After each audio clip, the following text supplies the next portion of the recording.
Hi, I'm Rob Cram, and today we're taking a look at Insomniac Games' Xbox One exclusive Sunset Overdrive, which thrust players into the role of an unwitting superhero set within the backdrop of the colourful and wonderfully diverse Sunset City.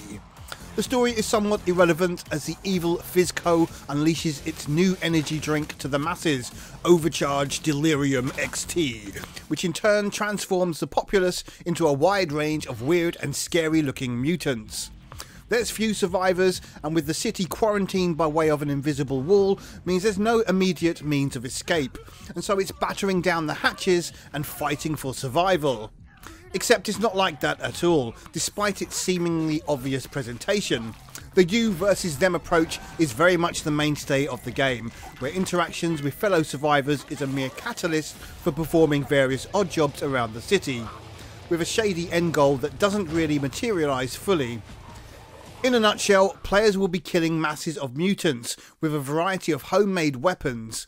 Big and small, they will splatter into orange goo, and from the get-go, it's clear this isn't going to be a game of frustration.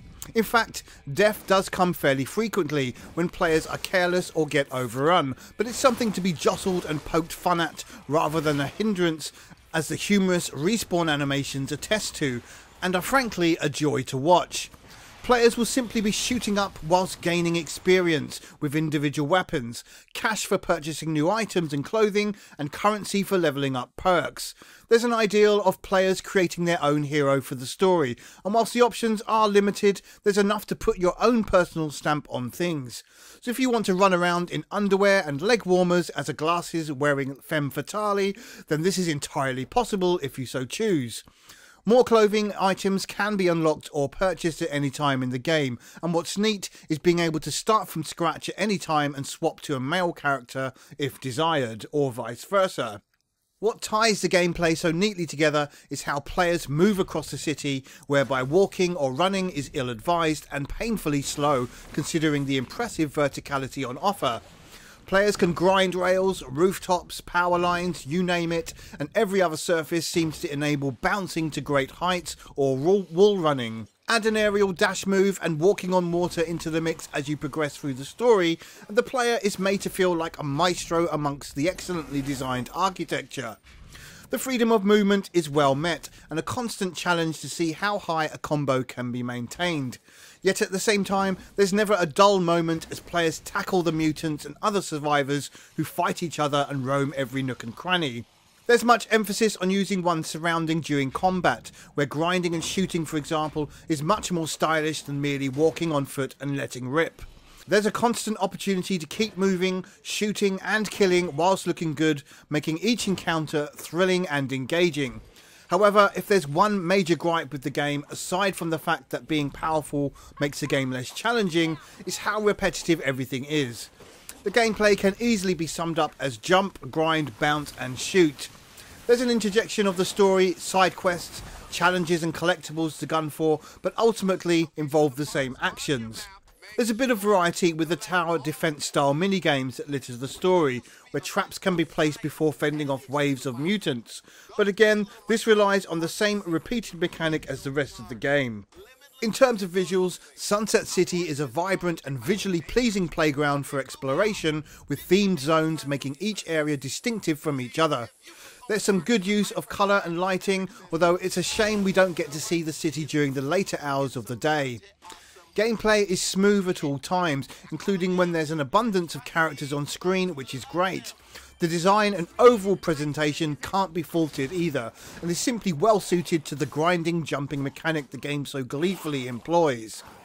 The characters are also pretty good, with some excellent animations for the main character during cutscenes, and spectacular entrance sequences for new enemy types. The explosive elements are also extremely satisfying, cementing the mentality that the game excels at its repetitive offering. Audio is also of a high quality, with great performances from the leading characters thanks to an excellently crafted script that doesn't take itself too seriously, or at least presents itself that way.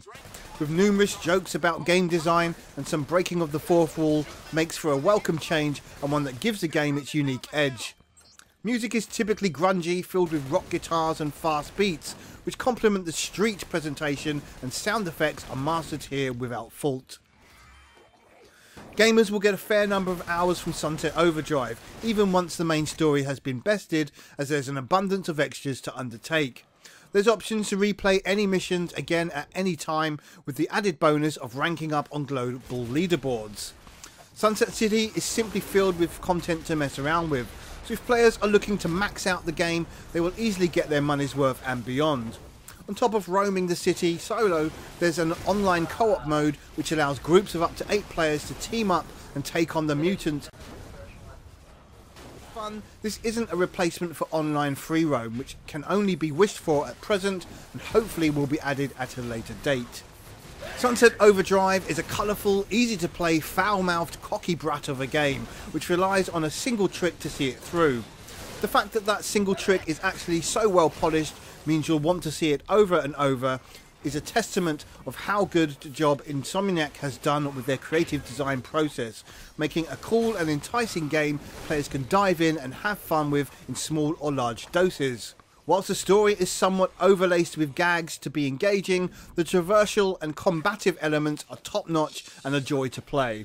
The only thing letting the game down is repetition, but when you're having so much fun, sometimes these things can be overlooked.